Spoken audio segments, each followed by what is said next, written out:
Welcome to Pivot and Thrive. Thanks so much for joining us today. I'm Karen McCarthy, founder of the Pivot and Thrive community, a community resource for entrepreneurs who come together to grow their business more efficiently through collaboration, networking, and creative market opportunities.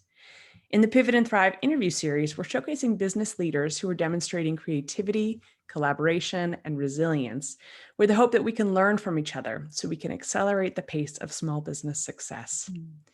We're recording today on Abenaki land, and I am so excited that we are joined by Amy LePage. Amy is the founder and owner of Emerge with Amy LePage, a holistic practice that weaves together somatic, neuromuscular movement re-education with functional movement, therapeutic yoga, and breath awareness. She practices online and in person in Montpelier, Vermont. Amy, thank you so much and welcome. I'd love for you to start just by telling us a little bit about yourself and your business. Thanks for having me. So I guess I call it like a movement / movement therapy focus with my business. And I also do work with folks who are pregnant and learning about birth and shifting into postpartum. So there's kind of those two layers with my business that also interweave.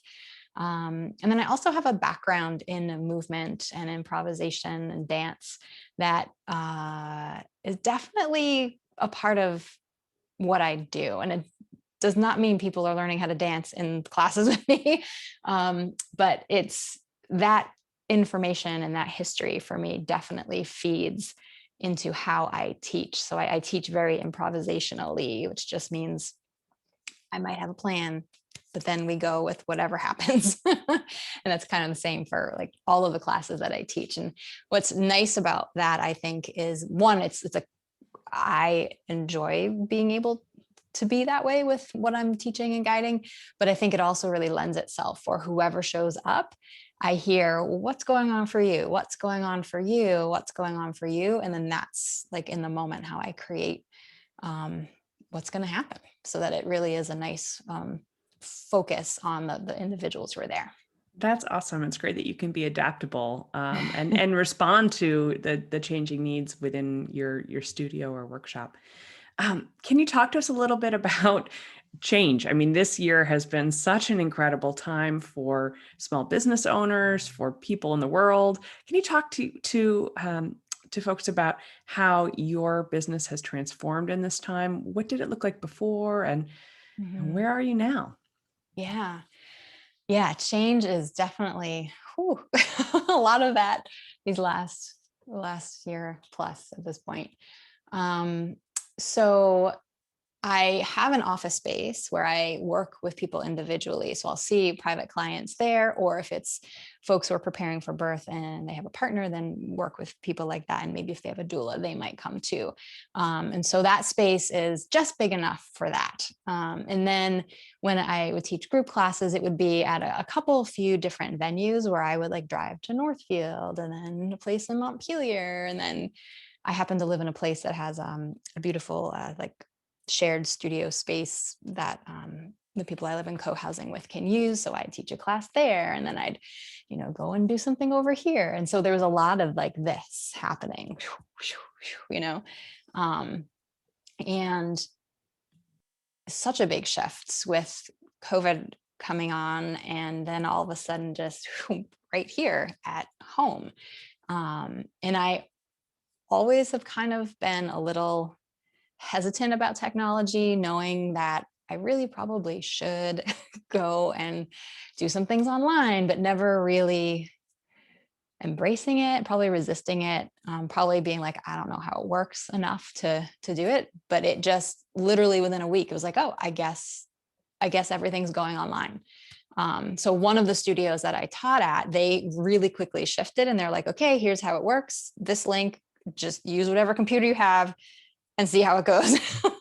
So that's kind of what I did for all the classes I taught on my own as well. And I just kind of winged it, figured it out as I went.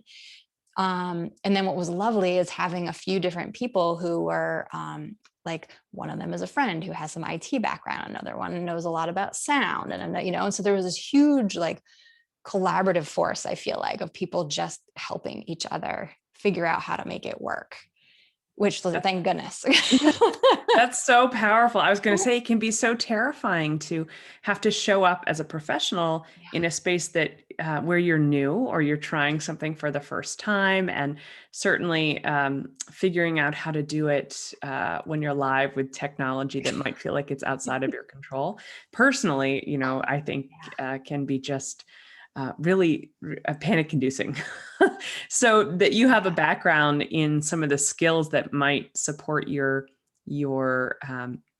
personal practice as you step into these new spaces.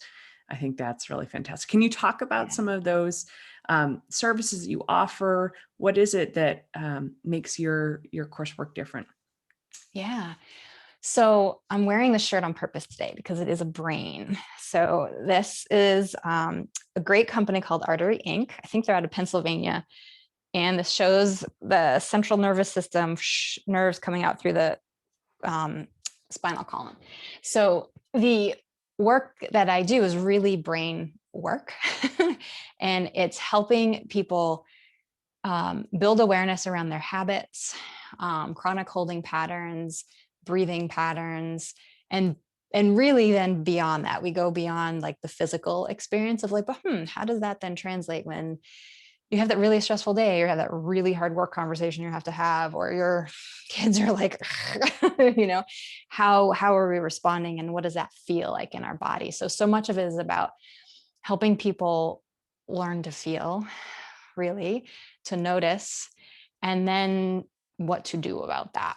So, and when I say that's the brain work, it's that we're on autopilot all the time. And so when we can actually shift gears and have that 45 minutes or hour or whatever the time is, or the class or private session that people have with me, is it's time to just really delve in and start to notice what the different sensation is around breath or a certain movement we're doing, and what does tension feel like, and what does releasing out of that feel like. And then, well, how does my arm actually move, and how can I improve the function of that so that it improves the function of how the whole thing moves together. So we get detailed, and the classes are definitely educational, and they also still have like a very like calming experience about them too, but it's not like you have to be present. And like sometimes people have explained it as like, wow, this is hard work, even though it doesn't look like I'm doing anything from the outside. Yeah. Totally. I think, we assume that breathing is something that we do automatically, but as you have demonstrated in some of your workshops that I've had the pleasure of attending, when we do it consciously, the impact is different in our bodies and the way that we're able to show up for ourselves and for the people around us. I just think that these skills are so important. You think about mindfulness and the way that it's being practiced in schools, and really what an opportunity there is if we have a broader community practice or application of these skills, how we can show up with intention and have better results in the way that we engage with each other as humans. So I just think that the skills that you offer are just so incredibly valuable, and certainly hope that folks will connect with you to check out more of your resources related to that bodywork. That's fantastic. You One thing mentioned, to go add ahead. to that is that with the somatic work, it is the person who kind of was creating that. I mean, get into the background of like Feldenkrais, and then he did that and then added this thing and then called it somatics, and all of that aside, but really it is so much about the experience too of how then do we relate to other beings like in our world and other people and all of that. So it starts in with the body, and then it just kind of opens up all these layers depending upon like how far a person wants to go with it, so it really can be specific and unique. Yeah. And I love how that practice can be about yourself or about how you come into the world and show up. And I think we're all relearning how to do that right now in this time.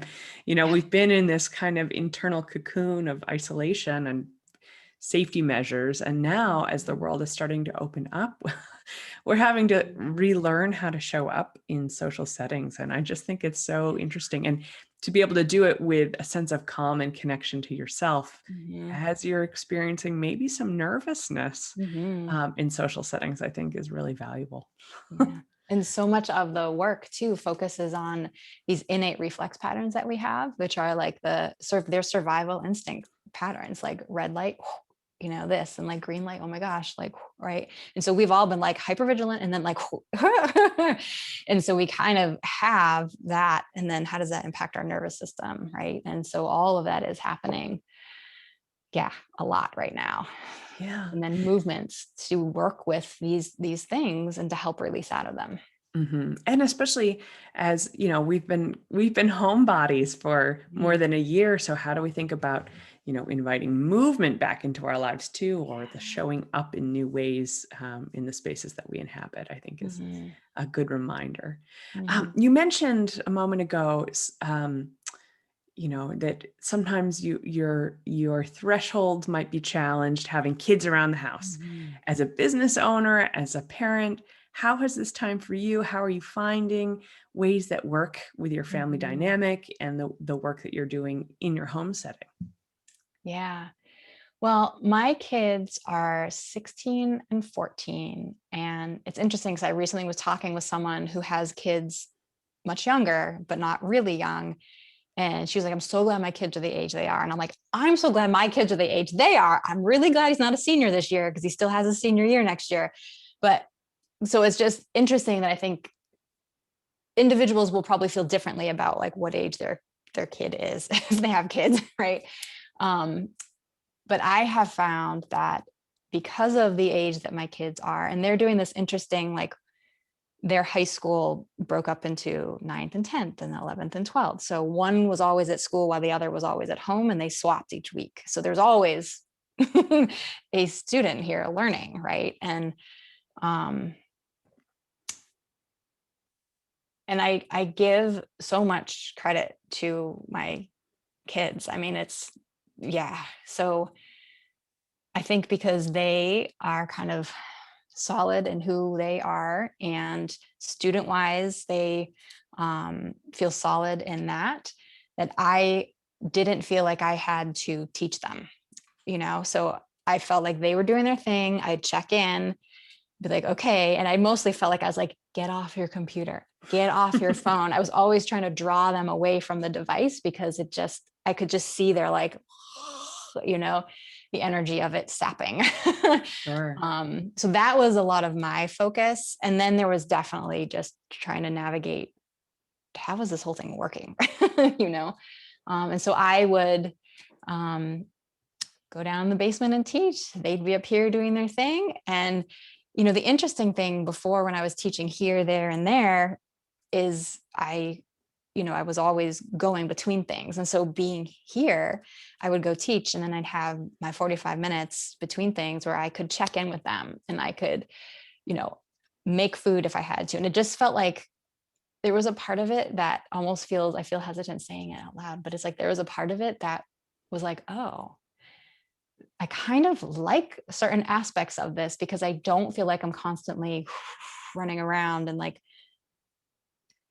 wasting 30 minutes here, 45 minutes here, because I was here and I could do all the things I never have time to do in between things, and then be those little snippets of presence with them as well.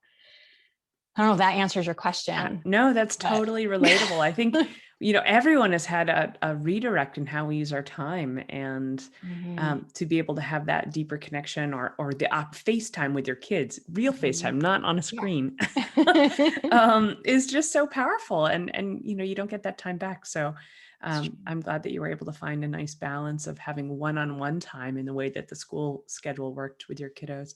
I have little kiddos. Mine are 4 and 2. So Mm, I joke that I feel really grateful that they're at this stage where I don't have to worry that they're off dating, or, wanting to play sports that aren't happening. So everyone, I think, is in their own realm, but thinking about how can I be grateful for the opportunity that this has presented me, even in the hardship that it Mhm. feels. Mm. So I appreciate that you were able to have that connection and use your time differently in a way that felt resonated for you and your family. That's great. Yeah. Um, I feel like it helped me also realize, well, what it's this new, I don't know, if like you're doing something and you keep going and you don't ever really sometimes think about, well, wait, what do I want? Do I want something different? So it's definitely made me think about, oh, well, what do I want? And do I want to go back to exactly how it was? Or do I want something new, that feels more uh, fulfilling or actually works better, efficiently, effectively with the priorities I have and what feels important right now. Absolutely. Can you talk a little bit more about that? Like, where do you see your business going? How are those priorities shifting for you? And what does that mean for how you're structuring the way that you work? Yeah. Yeah. It's been a lot to sit with, and it's brought up like you know, all the things that I imagine some people can relate to, like self-doubt, worthiness, and like worth financially, all of those things I've been like smack dab looking at. But I feel like I will definitely keep some things online. Um, Partly because some of the classes, there's people now who attend every week that never would drive to Northfield and meet me at a class there. So that piece of it, and I've heard from some of them that while yes, they miss the in-person, having the convenience of just going in their living room and turning it on and doing this thing that takes care of themselves, that has become really important and is also useful. Um, so I definitely will keep some of that. And I think I've also realized how much with my private work with folks, whether it's birth or somatics work, it can happen on Zoom. Um, is it different in person? Absolutely. Is it better? I think there's certain ways that you can say, yeah, it would be better to be in person to get hands-on piece and to have that interaction. And it totally works this way too. So when I think about that, I'm also thinking about, I'm in a transition time where I have few years left with my kids at home. And then I'm like, well, you know, I don't necessarily want to feel like I can only teach in central Vermont, right in Montpelier area. I want to have the flexibility that if I want to go away for a couple months, I could take my work with me. And if I ever wanted to move from here, I wouldn't want to feel like I had to rebuild completely. So I'm really looking at it as like the um, efficiency of having some kind of model that really is sustainable, so that whatever happens as my kids leave and wherever they end up, I could go visit, I could whatever, and I could still do the work I love. Um, so online is definitely going to be a component and piece of it. And I think I've also realized that you know, the education part of it and really trying to express, and this is something I'm working on, is really trying to express like what is different about this work, this somatics work, or the way that I teach childbirth education. um and so that it's a little like trying to like figure out the right wording or things like that. But I guess I'm just more aware of what I have to offer and that I want to offer in a way that really feels like it fuels me, and that time is really important for me to have a lens on, so that I'm not just rushing around, you know, making all these things happen, all these shoulds, and really like sitting with that idea of like, before I make a decision, how does this feel in my body? Am I already feeling hot and like a little anxious about it? Like, or am I like, this actually feels good. My breath feels easy. And even if I don't exactly know how to get there yet, this is what feels like the better choice. Yeah. I don't know how I to. love that. I absolutely love that. I mean, in our Pivot and Thrive community, one of the great resources of having a community is that you can pitch ideas to other people, Mhm. get feedback. You can draw upon the experience of folks who have tried it before. But Mhm. also, we're really just hoping and working to help people work smarter. Yeah. Not you, and create scalable growth opportunities so that you could have members who follow your practice from all over the world, and Yeah. you could connect remotely, or you can greatly expand the offerings that you have beyond what you might be able to achieve in an in-person setting in a Yeah. geographically specific place. So I love that you're exploring with intention what Mm. it is that you want to create and what you want to cultivate and how that feels for you. Because if it feels like work, Yeah. that's what it's going to be, you know, and we get to be the masters and creators of the experience we have in this life. So Mm. let it be joyful. Let it help Right. expand what you have to share with the world, and create opportunities to connect with people in a way that feels valuable to you. That's great. I love Mm. that you're approaching it with that mindset. Yeah. Um, Thinking about that, are there challenges that you're wrestling with, or things that you're, like if you wake up in the middle of the night, it's because this question is looming in the darkness. Do you have anything that folks in the community might relate to, or have insights on how to tackle? Yeah. Well, I know I'm thinking about how do I continue to embrace the technology in a way that also doesn't feel like it then owns me, right? So how do I use Instagram in a way that works for me, but not feel like I have to be tied to it all the time? And can it still be successful and generate people to find me, right? Ideally, it actually pay for something. That's even better, you know?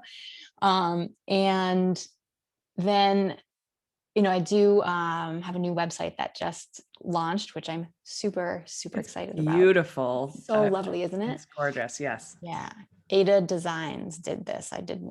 I just did the getting the information I needed, and she put together this amazing website. And I know that the next thing that I want to be able to have available is here's this workshop that you can just purchase right here, click of a button. And that feels like the next step, so that I, you know, have all this wealth of information to offer. And scheduling a live workshop, whether it's on Zoom or in person, honestly is a pain in the ass sometimes, because it's like, people's schedules, they might want to do it, but they're busy that week. And so that's a piece where I'm like, I don't really want to deal too much with that anymore in a way that feels draining. And then those classes can't happen because there's not enough signups, or the day isn't good, or I'm offering it in so many ways that it's not a time that feels great for my family. So the idea of like, here it is, obviously but I want to tie it with, my pelvic floor stuff. And you get this plus a private session with me, so that there's always a way to connect and have that personal experience. And the tech piece, I'm like, well, somebody will be able to figure out how to tell me what to do to actually have that work through the website and all of that. So that's like the next step that I'm excited to do. Yeah. I'm excited. I want to help with that project. That Yeah. is super exciting. That's Yeah. that's fantastic and totally scalable. I mean, Hmm. even if you were to offer the interpersonal sessions, could be small groups, or Yeah. you could have maybe a survey that folks not that surveys are necessarily fun or sexy, but they can Right. be Right. interactive, and so ways that you can, um, as you said, make that experience personalized and adaptable to the person Mhm. who's receiving that information, but also offer the convenience and accessibility of that person accessing it whenever it's convenient for them. I think Yeah. that is really smart and very exciting. I will be very interested in Good. supporting that project if you're interested. Yeah. And I Yeah. love that you mentioned that you hired out for your website. I mean, Oh these yeah. are things that if it doesn't bring you joy, or it's not in your strengths, then use your time better. Do something that supports you elevating your practice, Yeah. and use your financial ability to invest in what will help you grow your business. I think that is just a really, really smart piece of advice that if people didn't hear it directly, Yeah. hear it now. That's Yeah. really great. Yeah. It was, yes, the best use of a certain amount of money. Absolutely. Yeah. Can you talk a little bit about that experience? How do you communicate with someone, what you're hoping your ideal customer, or um, the person that you're working with will experience? How are you Mhm. working with the website developer to convey that information? Yeah, well, we talked.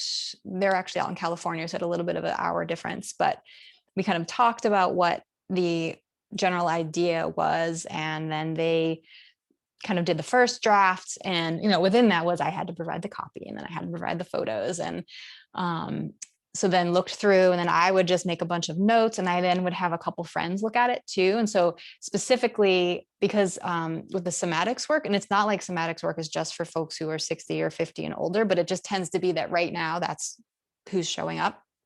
Um, Mostly because my work is a very gentle approach, and sometimes that is a jump, I feel like, for younger folks to be like, oh, less is more is actually really powerful. Like they haven't quite gotten that yet, but it is. So literally would have somebody who maybe their vision is a little different. I had some thoughts of like, oh, I can't really see that color, so that was really helpful. And then I had a friend who is really good with words to kind of go through and be a little specific about, again, less is more was a theme throughout this whole thing, taking away so that it was just very like open and spacious. And then we would just communicate, and we'd hop on Zoom, and we'd literally go through my list of questions, and she would share her screen. And then what was great is because I offer classes that are going to change, is we'd hop on Zoom and I just hit record, and she'd be like, this is how you do X, Y, and Z. So now I have it. So I can then make the shifts and changes as I need to. And then I can always connect with her with something that's a bigger, like, I don't want to deal with this. Can you do this for me? That's great. It's Yeah. so valuable. First, user experience is gold. So it was really smart of you to draw upon the experience of outside users who could give you that feedback and help you understand what that experience feels like, and Mm-hmm. then build that into your design, knowing that, paring down and making it really clean and clear is Yeah. going to help people connect with you better and understand what it is that you offer. So that's fantastic. Now Yeah. I want to go revisit my own website and tinker and Yeah. toy with it a little more. I'm thinking of one other thing when you say like what thing I'm aware of, and it kind of was around this, but also newsletters and how do you outreach to people. And because I have Mm, this educational approach to it, is the use of images was really tricky. So, finding out which images were okay to use. And then even within my educational kind of, talking about feedback loops in the brain, like there's no free images of that on Unsplash, right? So then it's like, well, what images can I use? And uh, I reached out to somebody who I just barely knew through Instagram, and they were so great. They're like, try this website, and yeah, you have to pay, but try this. So that's another thing, is like, if anybody knows of really good resources that maybe you pay a little bit for, or they're free, but they're more of that like anatomical educational piece. Like that's where I'm a little stuck. And someone's like, maybe you just have to get a person who draws. I'm like, maybe. And I'm like, draw these things. So I want to be able to teach people with some visual and then also not get sued. sure. Yeah. It's so important to have that um, coverage in mind, thinking about Yeah. how you're protecting yourself and also putting yourself out there in positive ways that your Mhm. audience can relate to. So I think that that's really smart advice. And I Mhm. hope that folks will reach out to you. I certainly have a few ideas. I'd be happy Yeah. to connect with you, Great. and just talk about, how to utilize the technology that there's so many different resources that are available, but how to align them in a way that helps you to convey what you offer in a clear and concise way. Mhm. That also is inviting, that makes it an exciting invitation to connect with you. I love that you talked about newsletters, because there's such a Mm. powerful way to connect with people. And, when we are in the Instagrams or the Facebooks or the other um, spaces that we don't own, we're not in control of the algorithm and how information Yeah. populates to other people. So it's so smart to have a newsletter and to be offering information that's valuable to people and helping people to connect with you and the ideas that you have to share on their own time. I think that Mhm. that's a really powerful tool that can get lost in the social media age. So kudos Yeah. to you. Good job. Thanks. Um, And one thing that yeah. I feel like was really helpful as I tied it to my website is there's this free resources section, and under that there's my newsletters, and then there's another thing that is these video podcasts I'm doing on health and well-being, and they're conversations just like this with different people who do different things than me, but we find a common thread, and they're short, they're 15 minutes. Fantastic. Everybody's got at least 15 minutes, or Yes. I got 15 minutes, or at least like 10 minutes to watch some of that. And then the written piece in the newsletter blog thing, and then the one that's called Midday Reset, which are just a few free kind of movement type classes to do Awesome. in terms of Awesome. that outreach and how are the different ways to meet people. Yeah. And it sounds like you've made it really digestible, so that people can show up with the time they have available, connect with you for a resource that is important to them and helps them to move forward on their journey, on their wellness journey, using the resources that you have available. So that's fantastic. That's the plan. Yeah. With the world opening up, what are your hopes for this next phase of growth for your business? What can we do as a community to support you? What's your vision? Yeah, that is a great question. It's one I'm kind of sitting with still. And I think I'm trying to decide when do I go back to in-person classes, and which ones are in person, and do I try a hybrid model and not have my brain blow up trying it. I feel like because I have this kind of improvisational background, and that I feel like I can be kind of present with a couple of different things, that the hybrid model might work. But I don't know. I have no idea. There's a lot right now that's like, I have no idea. I'm like, am I planning for this or am I planning for that? And I do feel like, there's word of mouth, right? So word of mouth and spreading the word of that is really great. However, there's also, if you don't know what the heck you're spreading the word of mouth about, that's really hard and isn't necessarily that helpful. So there is that piece where it's like, try a class out, and get a sense of what it is. Go to my website to the free resources and try it out, or, take one class or try a workshop, because then it's like you get a sense. And there's oftentimes, there's somebody who takes a class regularly. They're like, I tell this people, and I tell this person, and it is amazing how long it takes till somebody actually then does something about it. So I think, for me, there is that piece of, we all have different things going on, whether it's a physical thing or stress thing or whatever. We're like on the computer all day, and we have aches, pains, or we just feel exhausted, anxious, whatever. And I guess the big thing would be maybe, to actually be able to honor what you're feeling and noticing, and then actually choose to do something for yourself, which, whether it's a class with me or somebody else, like, do something about it. But yeah, in terms of, try a class, and definitely hop on Instagram, because I have a lot of things on Instagram that people can try, or the feedback of spreading the word. That's such I think a valuable insight is, it takes 15 or 16 different times that somebody engages with you, recommends something. You have to hear it again and again for the brain to kick in and say, oh, okay, I guess maybe I need this. So maybe to take, if we've all reinvented our schedule in the last 15, 16 months. So maybe to take that time you might have been commuting and commit to doing some breath work or body work, or investing in your well-being in some way, and tap into some of these free resources that are available, and see if there are resources that there are people and practitioners like Amy who connect with you to help support you in making your goal, moving your goals forward with intention. But part of that is, as you said, just having an awareness, having an intention, and then committing to it. That's where the start of the work is, but it is work, certainly.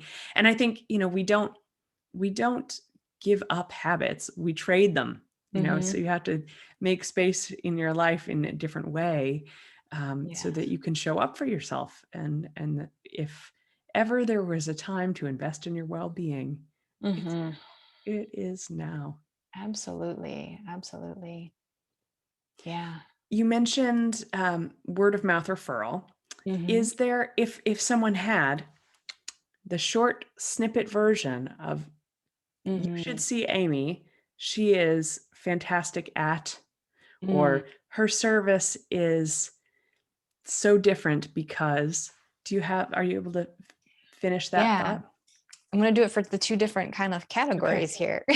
So for the, you know, kind of that pregnancy, childbirth, and postpartum, that the time spent, if you have a partner that you're doing this with, and if not, like your birth support person, the time spent together learning helps you understand what is happening in your body, the physiology. It helps you understand so that if there is any concern, fear, anxiousness around it, you gain feeling confident and capable and ready to be able to meet this unknown experience. But that the individualized attention and approach really helps to get way below the surface of what one might think childbirth education is. And it really helps to prepare the birther and then also whoever it is they're working with to be able to really go into that experience at a much deeper level with like way more reserves to tap into. I say that would be that one. And it's evidence-based and holistic as well. And for the somatics work, um, it's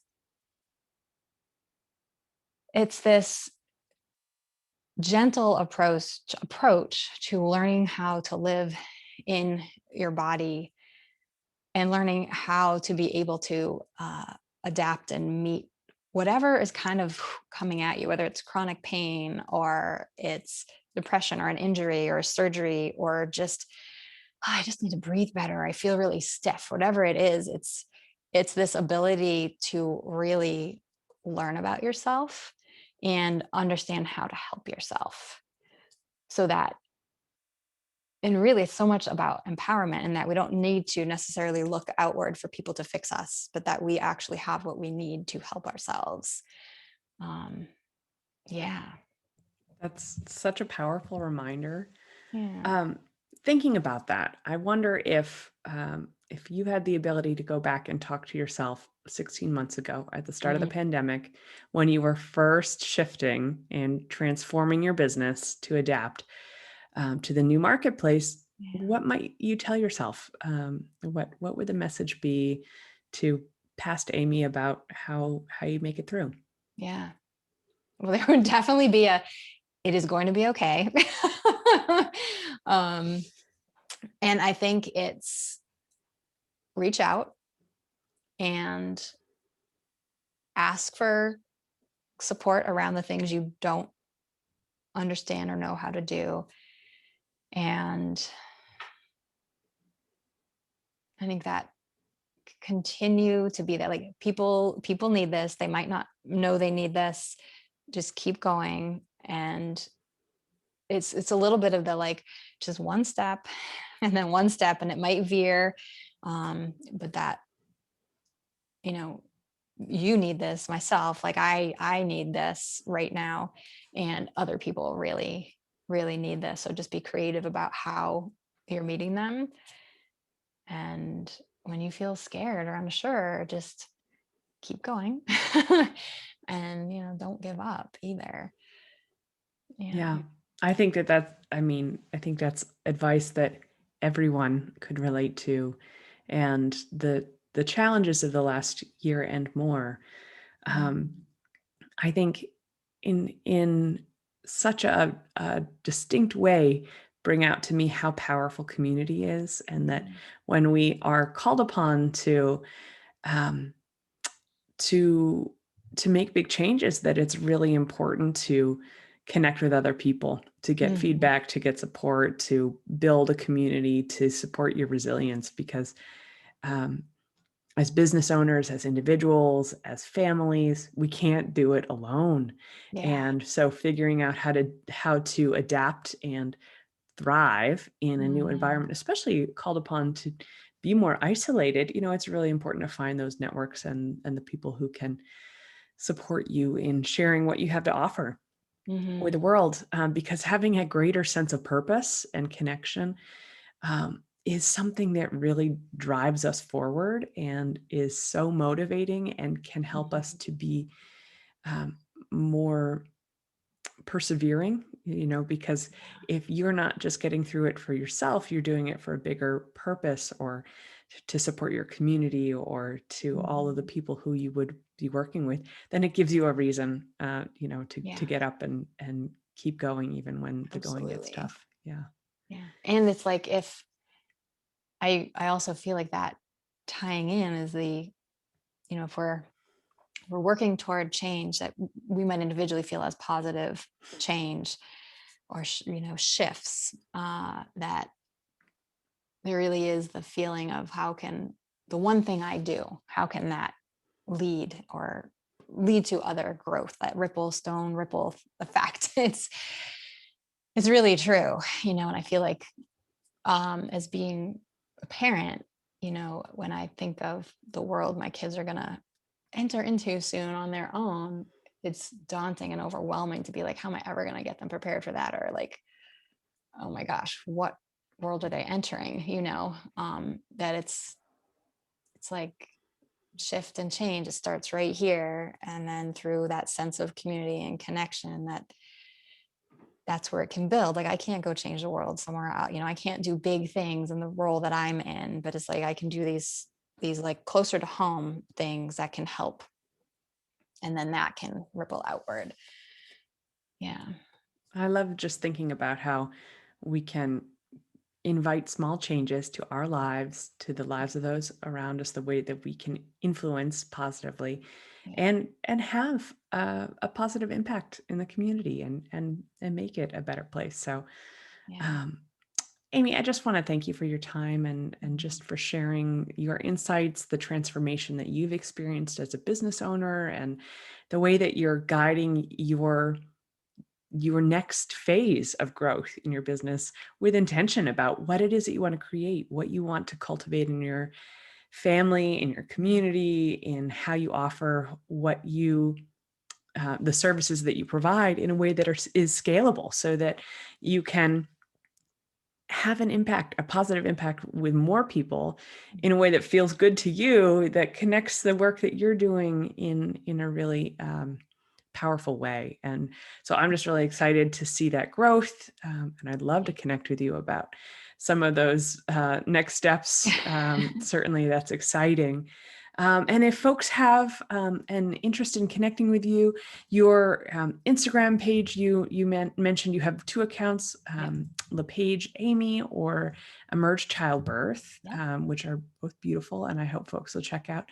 And then your new website is artful, is delightful, and I'm really excited for you and for the opportunity for people to connect with you in that space and access the resources that you have to offer online and then maybe even in person as Hmm. things move forward. Yeah. Thank you so much. I really appreciate your time. Thank you. I appreciate it as well.